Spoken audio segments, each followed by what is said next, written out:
సంతానం ఇచ్చేది ఎవరండి? సంతానాన్ని ప్రసాదించే శక్తి కేవలం అల్లాహ్కు మాత్రమే ఉంది. మన పరిస్థితి ఎట్టుంది? పెళ్ళే నాకు ఒక 6 నెలల వరకు ఏం లేదు. వీళ్ళేమో భార్యాభర్త ఫుల్ ఎంజాయ్లో ఉంటారు, వీళ్ళు ఆనందంగా ఉంటారు. పక్కన వాళ్ళకి టెన్షన్, ఇంట్లో వాళ్ళకు చెమ్మనే హోగా క్యా అభినయ్ వీళ్ళకి టెన్షన్, బీపీ పెరుగుతుంటారు ఇంట్లో. సాస్కు ససరేకు అమ్మకు బాబాకు వీళ్ళకు టెన్షన్. సంవత్సరమైంది అనుకో పక్కింటి వాళ్ళకు కూడా పాపం స్టార్ట్ అవుతుంది టెన్షన్.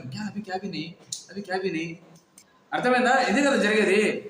2 సంవత్సరాలు ఏందనుకో వీధులు అందరూ సలహాలు ఇచ్చారు, హ్యాకు జావ్ ఆడికి పోయి 2 నిద్రలు చేయండి, ఈడికి పోయి 2 నిద్రలు చేయండి, घर రోజు నిద్రలు చేస్తే పోయిన సో కాంకి జాగో నిద్ర होता क्या होती ये समझ में आता नहीं हमारे अभियान को. అల్లాహ్ సుబ్హానహు వ తఆలా సంతానం ప్రసాదించాలి అని అనుకున్న టైంలోనే అల్లాహ్ సంతానాన్ని ప్రసాదిస్తాడు. ఒకవేళ మీకు సంతానం ఆలస్యం చేశాడంటే అది మీకు పరీక్ష.